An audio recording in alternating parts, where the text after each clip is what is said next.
Remember when I said we're going to come back to the concept of every fear hiding a wish? Beschloss. NBC News. Well, there you have it. Okay.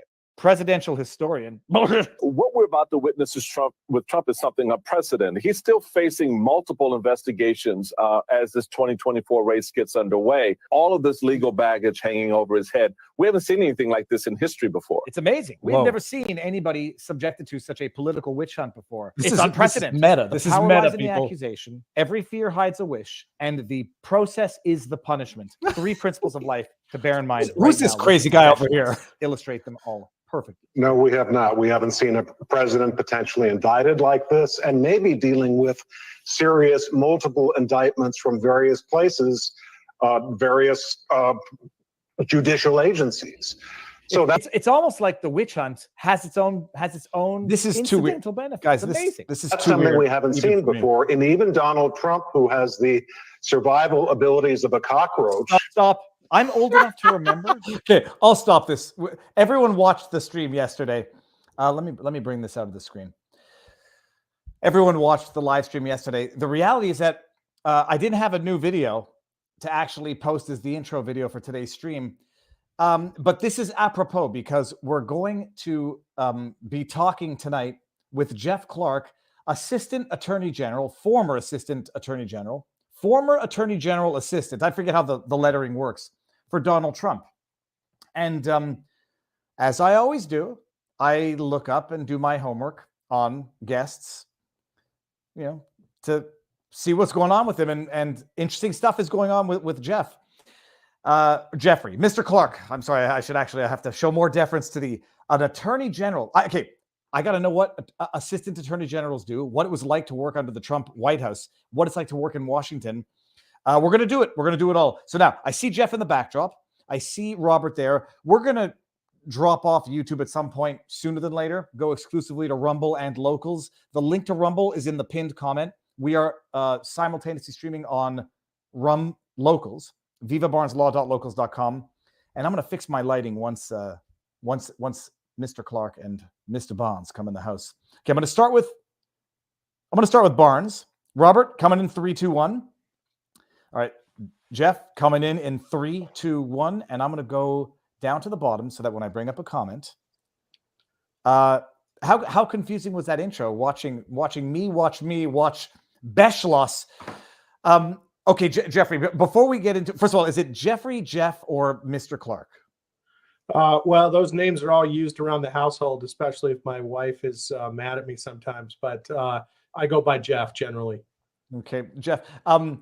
30,000-foot overview. We won't spend too much time on childhood, but we do need to know upbringing, how you got to where you're going. But 30,000-foot overview for people watching who may not know who you are.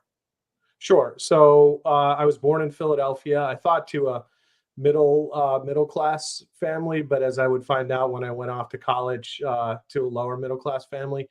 My dad was a truck driver who never graduated from high school, and I went to 12 years of Catholic school. I did a lot of debate in high school and speech. Went off to college and continued doing debating, and I had offers to go to Princeton to be a physics major or to Harvard to be an economics major. So I went off to Harvard and took the economics and Russian history path. So I did a lot of studying about the Soviet Union and the rise of Bolshevism, things that have come in handy throughout the course of my career and in strange ways.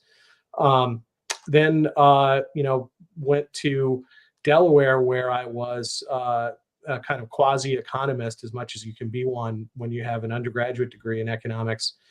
For the state of Delaware, I did a lot of tax policy analysis, like figuring out how much bills would cost that went through the Delaware legislature, doing economic modeling, writing studies about tax policy.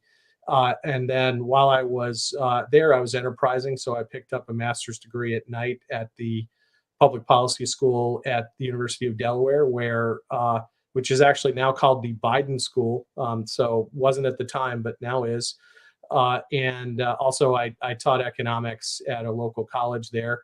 And then I went to law school in 92, graduated in 95, I was kind of the best administrative law student in Judge Silberman from the DC Circuit's administrative law class, and that after my federal clerkship on the Sixth Circuit brought me to Kirkland Ellis, as did Ken Starr, who was there. So, worked at Kirkland until I was just about to become partner, and then the President Bush 43 got elected, and then I entered the Justice Department for the first time.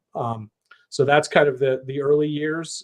Quick overview. I'll pause there, or I could keep going with the bio if you want to do that. Whatever you guys think. And first, I should say it's an honor to be here. I think you guys do great work. It's the best legal video cast in the business. Thank you very much, Robert. Take it from here. Why law school? Why the practice of law? So I thought about doing 3 or 4 different things. That's an interesting question. So I had it down to getting a PhD in economics, getting a PhD in history, going to business school, doing some of those things jointly, going to law school, or becoming a Sovietologist, because I had done so much work in that area. But while I was working for the state of Delaware, the Soviet Union collapsed. So I figured that was not the best career path. Although given all the Russia hoax stuff, I probably would have had a productive career there, trying to blunt that if I'd gone down that path. So,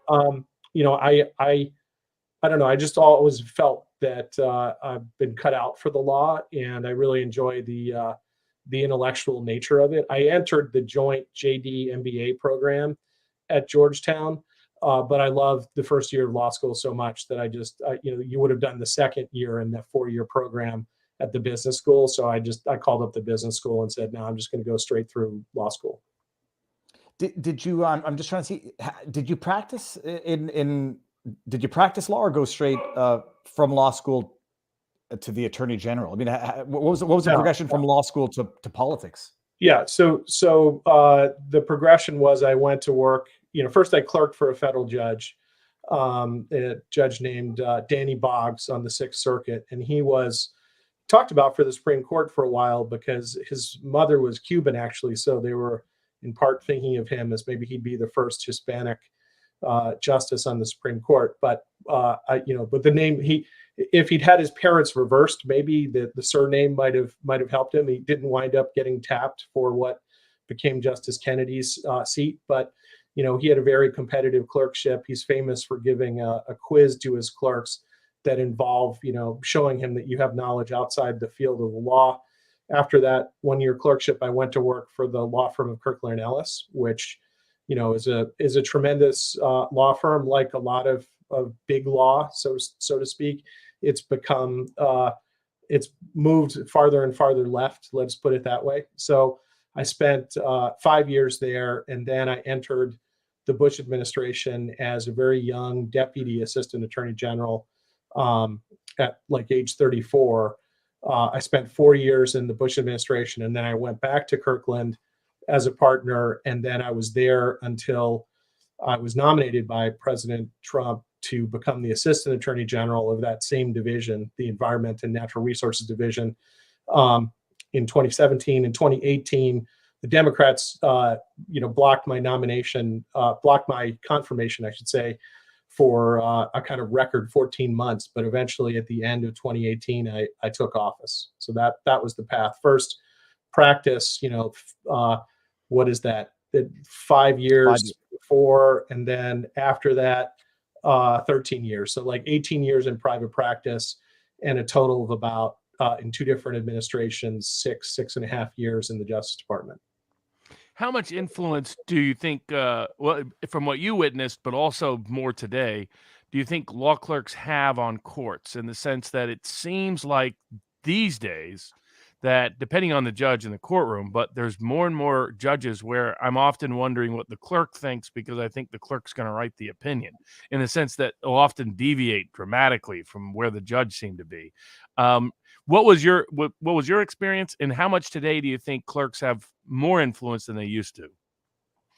Well, I think that they can have a lot of influence. It depends on the judges, right? So let's just, and I'm sure you see this, Robert, when you read Supreme Court decisions, right? Some justices are clearly doing their own work because you can hear their voice come through in the opinions.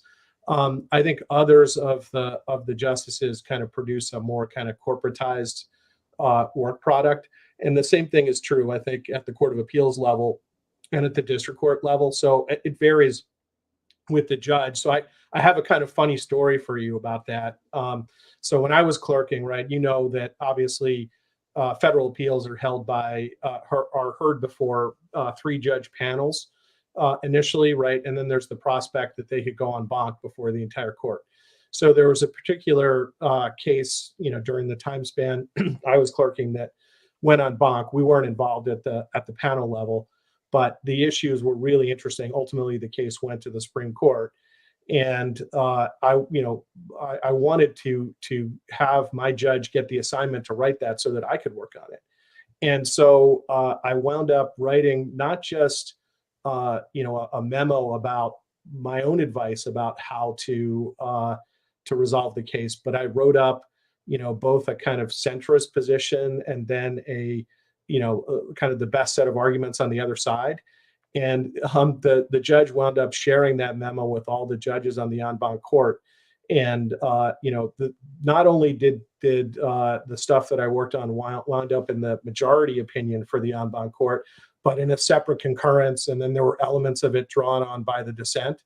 So yeah, I mean, especially if you're a good clerk, you're an enterprising clerk, you can wind up having a big influence. So, if you can sometimes watch the clerks as they watch the arguments, you can pick up how they're receiving things, and they might be receiving them in different ways than the judges that they clerk for. I didn't realize quite how big Kirkland Ellis was. I just had to Wikipedia now. It says the largest law firm in terms of revenue. What's it like for people who are aspiring to work and think that working at big firm private practice is like the pinnacle, the holy grail of the practice of law? What was it like working there on the one hand as a young lawyer and then coming back as a partner later on? Do you have fond memories of it, or are your memories more like mine where it was drudgery for 18 years of your life?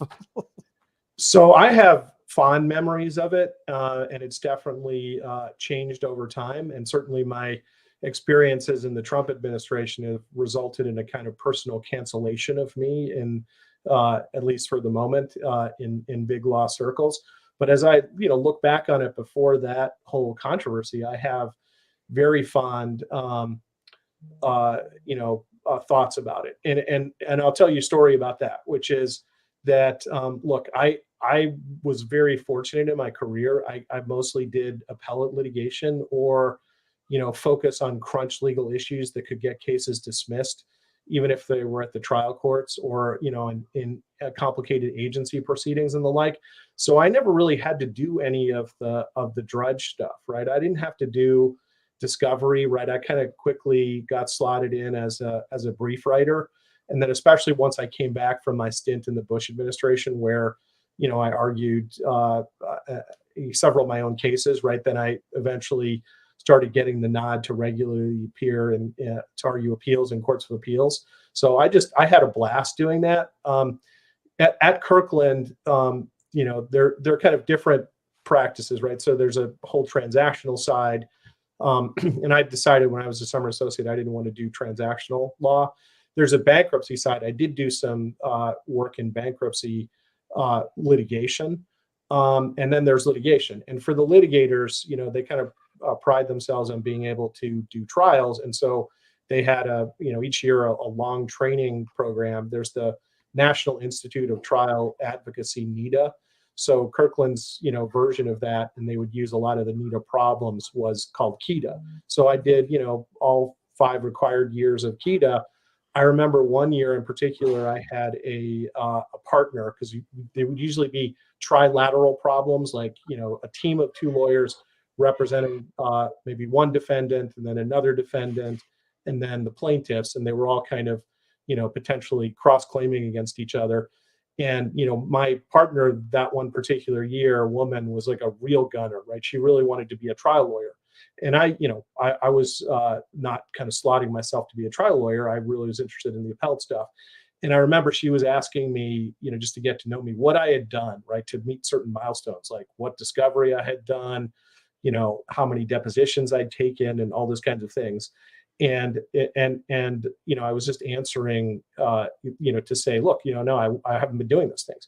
And she finally, exasperated, said to me, what is it that you do? And I would say, look, basically, I get given a complicated problem.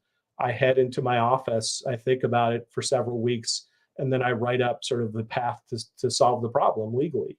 And she just kind of shook her head, like, why are we paying you to do that? But fast forward a decade, and the Deepwater Horizon spill happens, and Kirkland becomes the main litigation firm for BP. And I managed to get dismissed on a kind of combination of legal theories involving the Outer Continental Shelf Lands Act, the Clean Water Act, and maritime law, billions of dollars of liability against BP. And she was, like the third chair trial lawyer for several trials that were held in that. But she called to congratulate me after I got the multi-billion-dollar case dismissed. And she said, Jeff, after all these years, I finally understand what you do. So that was funny. Hold on. Let me just predict what the chat's going to say. So you got, this was a lawsuit against BP. You're representing BP and you get it dismissed. I won't say on a technicality, but you get the claim, a multi-billion-dollar claim dismissed. Do people get angry with you for being successful for a party that they might not think believes should be successful? Right. So, I don't know how to say that politely. No, I understand. Right. And, it did not result in BP having no liability for this bill. Right. I mean, BP spent billions paying claims. And I would work on 2 class action settlements that BP agreed to do that set up a whole claims process. But the claims that I got dismissed were basically, let's call them duplicative claims that states and localities could extract money from BP and not just the federal government. The argument was the Outer Continental Shelf lands are submerged lands, and the drilling was occurring on those submerged lands was like, 40 miles off the coast of Louisiana, and it's not something for a state or locality to be regulating. In the entire environmental space, how has that changed in terms of the way environmental activism, like I have to describe, there was the early Robert Kennedy version of environmental law, which was about local, private companies, local spills, cleaning things up for your own playgrounds, for your own land, your own water, et cetera. And somewhere along the way, it shifted into a lot of climate change, apocalyptic politics, using environmental law as a guise to restructure society in a neo-Marxist way. I mean, we see it with AOC's Green Bill, et cetera. How much did you witness that while you're involved in that energy and environmental legal space? Sure, Robert. And I know that, Robert F. Kennedy's come a long way. I was actually going to debate him about climate change issues, when I was in the Bush administration at the Justice Department. It wound up falling through. I think I really would have enjoyed that about, climate change, which is an issue I think is overblown at best, and at worst is really sort of a way to try to, impose control, much like, all the vaccine stuff and all the COVID hysteria are a different way to impose control. So I think you're right that the kind of classic environmentalism has given way to these kind of grandiose schemes of control. And indeed, I just a week and a half ago, I was at the Heartland Institute, and they're sort of famous, climate skeptics. They hold conferences. I spoke to them, and one of the founders of Greenpeace also spoke, and he was complaining about the same sort of, changes over time that you're observing. So yeah, the institutionalization of it and sort of the rise of these like mega citizen suit type things that are brought is not a good development. And I'd actually claim, victories on 2 major things in that area while I was at the Trump administration. So one case that came up was the so-called Climate Kids case. 60 Minutes did a big story about it. It's hard to believe that, some kids get together, they decide to file a major lawsuit against, several components of the executive office of the president and about a half dozen cabinet agencies. So the law professors, who did that case sort of went out plaintiff shopping. They got some kids who were the face people, and they sued to try to force a plan to be formulated and then overseen and approved by one federal judge in Oregon against, like I said, elements of the White House and, 5 or 6 cabinet agencies. And it's just a total perversion of, the process of our republic, right? Like, one judge doesn't get to decide all those important policy questions. For one thing, Congress should be deciding those kinds of questions. But if they're going to punt in vague statutes to regulatory decisions by, federal departments or agencies, right, they have the legitimacy, at least, of reporting to a president who gets elected every 4 years. It's not just one judge in Oregon who sits for life. So I managed to get, after loss on several threshold issues in the district court, to get that reversed by the Ninth Circuit. So I thought that was a big feather in my cap. And then I also I ended this practice, although until Attorney General Garland revived it, of so-called supplemental environmental projects. Basically, without any statutory or regulatory authorization, several administrations kind of ginned up this idea of, if they bring an enforcement action against a company for pollution, say, they'll give them a break where, we won't collect these penalties if you agree to send money to these, environmental groups or to other, kind of community projects. And I think that's just a flat violation of the U.S. Constitution's requirement that Congress hold the purse strings. So, what you're observing, Robert, over the changes in the environmental movement and how that's impacted the law is definitely accurate. That the kids' lawsuit, was it the Juliana versus United Yes, States? That was Juliana. And it finally got tossed. I mean, not that I've gotten black-pilled, but I'm getting very close. When you talk about, lawyers looking for, client shopping so they can file this suit against the government, and the government might not fight too hard because the government might want court orders to compel them to implement the change. And then you get judges who might, be involved in this incestuous relationship with the government. What do you say to people who are very skeptical of the very functioning of the system? In this case, it got dismissed, and the judge said reluctantly, it's not the way to do it. Go to the legislative branches of government. But what do you say to people who fear that you have litigation working in tandem with partisan plaintiffs, with a government that might not object to a favorable plaintiff's decision, and we are left relying on good judges to administer good law?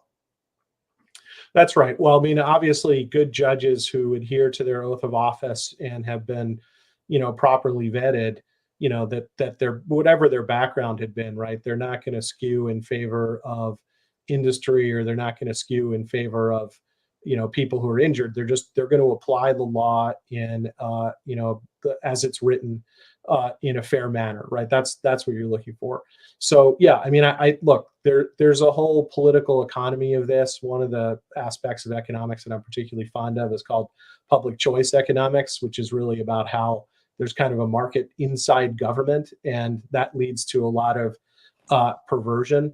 And I built actually a lot of public choice economic concepts into why I got rid of the boondoggle of these supplemental environmental projects. There had been legislation pending before, it hasn't passed, and I think it's been reintroduced in the Senate. They're calling it like the Stop Slush Funds Settlement Act or something like that. But in reality, you don't need new legislation to ban that kind of collusive conduct. You just need to apply the laws as they're currently existing. There's a statute called the Anti-Deficiency Act, for instance, so that in my memos I explained, how that statute bans this practice, and the practice has no authorization in law. It's just something that's grown up because people thought it was a good policy idea.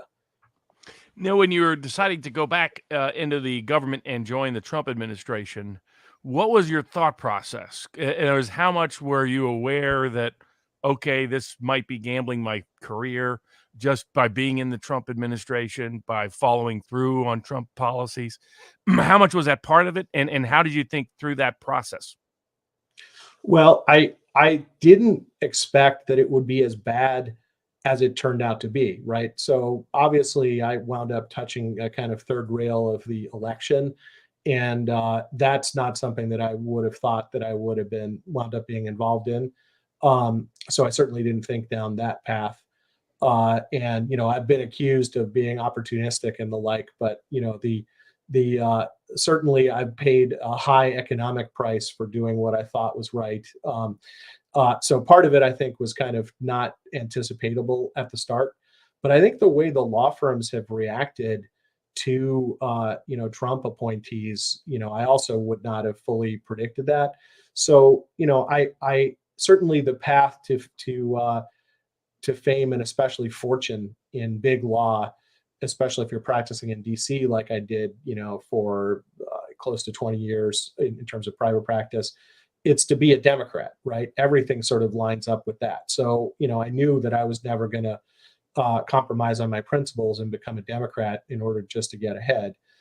So that I saw kind of, going into it, Robert. Also, I've been surprised at, well, I should say somewhat surprised, but it's still kind of shocking to witness. Twofold. One is the big law cancellation that's happening in mass. And they use the vaccine to do it too. I mean, a lot of big corporate law firms were imposing vaccine mandates on some of their most productive lawyers. I represented some of those people in that context. There were some big law firms that lost exceptionally high quality people over just cancel culture, big law adopting cancel culture, which is, the theory of the capitalist system working is that the money motive will balance out contaminating political motives. But it appears, as we've seen in Hollywood, as we've seen in other cultural institutions, as we've seen in the academy, big law seems to prefer political unity than it does making the most money, having the most skilled lawyers there. Or am I missing something? I mean, maybe they're monetarily being rewarded for this cancel culture. What's your thoughts on that? And also the open, overt political weaponization of the bar process. I've been a long-standing critic of the bar. Not a big fan for a lot. I've seen it used but usually it happened on a smaller scale, right? It was your criminal defense lawyer, your personal injury lawyer, your family lawyer tend to get hit because they happen to be in a field where clients are more likely to complain than in other areas of law, not because they're less ethical. But it seems that way from the bar, things like that. But now we're seeing Eastman in California, Sidney Powell in Texas, Rudy Giuliani in both DC and New York. You've had to go through it. This open, overt political weaponization where they're actually bringing bar complaints where no client is complaining, where there's been in many cases, no judicial finding of any ethical misconduct at all. Are you surprised by both of those, that big law has joined cancel culture and that now the bar is joining cancel culture? Sure. Well, those are, Robert, those are two big questions, and I'll try to squeeze in a third to, maybe salvage myself with David and pull him more into my camp in terms of my practice, given my past work for BP. So, all right, on your first question about the law firms, yes, I think that they are acting contrary to their economic interests, right? So, Kirkland and Ellis really created a kind of embarrassment of riches, right? The Barr had been affiliated with Kirkland. He was an of counsel there before he was AG. The Deputy Attorney General, Jeff Rosen, was from Kirkland, and I did a lot of work with him over my years at Kirkland. I was an Assistant Attorney General from Kirkland in the Environment Division, and then I later became the acting as well, running 2 divisions for the Civil Division.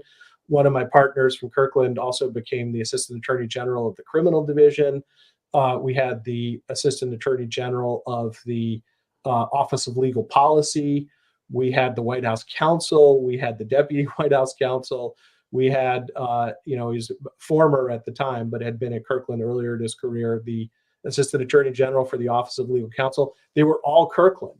And yet only one of them is back at Kirkland. So it's amazing to imagine the law firm was so dominant, and then the firm seems not to sort of want to try to capitalize on that. And when I studied law and economics for the first time in college, actually in senior year, I remember an interesting paper about how to try to measure altruism, right? And the suggestion was you measure altruism by doing something that's against your financial interests, right? And so if you were to apply that test, I think the big law is kind of proceeding against its interests. It's losing a big talent pool of people who just happen to be conservatives because that's not where the ideology is of the managing partner or the managing structure. The thing I wanted to squeeze in is like, look, I one reason why the Democrats tried to block me, David, was because, Senator Whitehouse put it this way: if you get in, the oil companies will have captured the crown jewel of the Justice Department, the Environment Division, that, protects our pristine environment. And, I tried to assuage his concerns. And then, what I would offer to you is, look, I was an advocate. I was an advocate for BP when I was in private practice. But, I secured hundreds of millions of dollars, in excess of $1 billion total, from 2 auto companies for cheating when I was, working for Trump as the Assistant Attorney General of the Environment. They were monkeying with their computer code in order to detect when they were being tested, and then, changing what their emissions were. And that's just not, tolerable conduct, right? So I, threw the book at them for that, and I think extracted very generous settlements. So then, Robert, your last sort of topic was about the weaponization of the bar. And yes, I mean, that's just, it's really amazing to see this happen in America. It's not America. The DC bar had long had an informal rule. I wish they would actually codify it, that they would only process complaints from someone who had personal knowledge, right? Which would basically be, a client or a percipient judge, or, maybe a percipient opposing counsel, right? But, the bar complaint that's still pending against me was filed by Senator Durbin, right? Who has no idea, personally. I wasn't advising him. I've never worked for the Senate. Legal advice that I gave inside the executive branch to the President of the United States, and legal positions I took with my superiors at the Justice Department, right? I don't think that's the fodder, and that's not what the ethical system is designed to do. And, several groups like this 65 Project, and another group called LDAD. I forget exactly what it's Lawyers Defending something, exactly what the acronym is. But, those kinds of groups had nosed around, and some of them had filed, and CREW, the Citizens for Ethics or something in Washington, they had filed complaints against me in DC, and they were dismissed because they didn't have any personal knowledge, right? But, my argument, which is yet to be successful, but also hasn't proven unsuccessful, one threshold argument is Senator Durbin doesn't have personal knowledge either. So, and the President of the United States isn't complaining about the advice I gave. So why are we really here? Jeff, I'll just, first of all, we're going to go to Rumble. It won't change anything on our end. I'm just going to end the YouTube stream, but I just want to make sure I wasn't attacked. I wasn't needling. I have no. I'm the youngest of 5, and 4 of us are lawyers. My dad's a lawyer. Someone in our family was actually involved in the 9/11 lawsuits to determine whether or not each plane counted as one insurable claim versus whether or not it was part of one act, and therefore whether or not they were 2 separate claims, insurable claims, versus one act and therefore one claim. So the law is the law. And I'm also from Quebec, where we had the Megantic disaster. And I'm also a moral person where, it's sometimes better to make your own energy than buy it from murderous dictators abroad. So it was a tongue-in-cheek question. But hold on, before we go on, I'm going to end it on YouTube, people. The link to Rumble is in the chat, so we can. What did I just do? So we can carry on there. Give me 1 second, and then I've got some questions, Jeff, and I'll ask, and you answer what you can answer. Ending on YouTube.